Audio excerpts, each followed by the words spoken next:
Selamat sore pemirsa, upaya pencarian harta karun di perairan Laut Jawa terus dilakukan. Di titik terbaru yaitu sekitar 56 mil dari utara Subang, tim penyelam telah mengangkat sekitar 6.800 benda-benda arkeologis berupa porselen dari zaman dinasti Ming.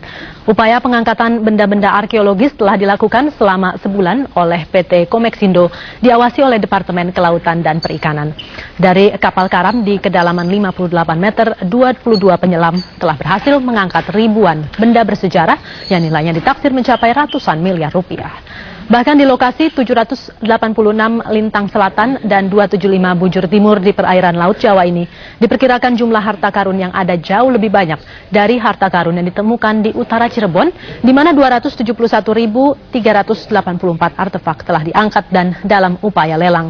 Namun proses pengangkatan di titik ini lebih rumit dibandingkan di utara Cirebon, karena titik penyelaman jauh lebih dalam serta kondisi cuaca lebih buruk.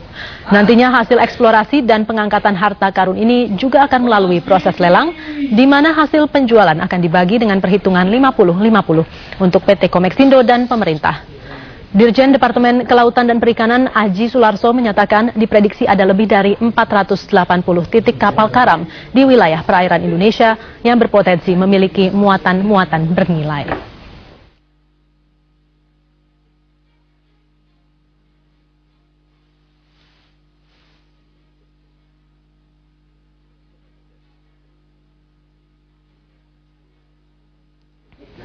Bagaimana persisnya upaya pencarian harta karun dilakukan? Berikut laporan reporter Mariska Prudence dan juru kamera Kristo Hantarikso.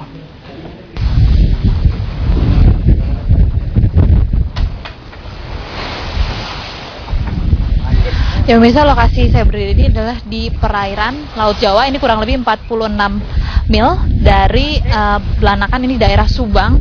Dan memang untuk saat ini masih belum dapat dilakukan penyelaman untuk melihat harta karun ataupun juga mengambil barang-barang dari kedalaman 58 meter. Namun tinggi gelombang ini sekitar 3 meter. Ini tidak memungkinkan untuk penyelaman, batasnya hanya setengah meter saja. Padahal bila cuaca memungkinkan, setiap hari dapat dilakukan 8 kali penyelaman untuk mengangkat benda-benda arkeologis dari kapal karam di perairan Laut Jawa ini. Namun, penyelaman tidak dapat dilakukan dengan cara biasa. Atau digantung? Digantung. Ya bisa, karena kondisi di laut ini sendiri juga berbeda dan juga kedalamannya hingga 58 meter, maka memerlukan teknik-teknik khusus untuk dapat menyelam dan juga mengangkat barang-barang yang ada di dalam yang disebut sebagai harta karun. Seperti misalnya ini adalah KMB Morgan. Jadi untuk masuk harus memakai helmet seperti ini, beda dengan scuba diving biasa yang kita hanya memakai mask ini. Dan juga udaranya juga langsung dari kompresor, bukan berupa dari regulator biasa. Nanti untuk masuk juga si penyelam ini akan masuk ke sini, dan nanti akan diatur pelan-pelan bagaimana kedalamannya, juga pergerakan pada saat di dalam air untuk mengambil, melakukan pengangkatan kemudian.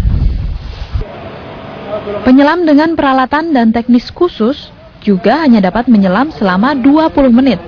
Ini karena di kedalaman 58 meter, tekanan jauh lebih tinggi dan dapat menimbulkan efek dekompresi negatif bagi penyelam. Sudah sekitar 1 bulan, upaya pengangkatan benda-benda arkeologis dari kapal karam dilakukan oleh PT Komeksindo dan juga Departemen Kelautan Perikanan. Tak tanggung-tanggung, sebanyak 6.800 benda arkeologis seperti porselen zaman Ming sudah berhasil diangkat. Sulit diestimasi karena kapal ini kargonya cukup besar dan belum tentu di semua palkai ini kan kapal itu terisi. Tapi kalau dibandingkan dengan shipwreck Cirebon yang sekarang lagi lelang itu, ini jauh lebih besar. Ya, lebih besar. Mungkin bisa 1,5-2 kali lipatnya gitu. Bahkan diperkirakan jumlah harta karun di titik ini lebih banyak dari jumlah yang ditemukan di perairan Laut Utara Cirebon. Ya pemirsa, ini adalah salah satu dari yang sudah berhasil diangkat dalam waktu sebulan. Kondisinya bahkan sebagian ada yang masih bagus seperti ini. Ada 6.800 yang sudah berhasil diangkat dalam sebulan. Estimasinya bahkan lebih banyak lagi dari di Cirebon, dan nilainya ini bisa mencapai ratusan miliar rupiah. Namun juga ini sekaligus menandai sejarah Indonesia sebagai negara maritim, negara perdagangan dengan jalur perdagangan yang sangat luar biasa pada saat itu. Dari perairan Laut Jawa, Mariska Prudence, Kristo Hantarikso, Yudi Mahendra, Metro TV.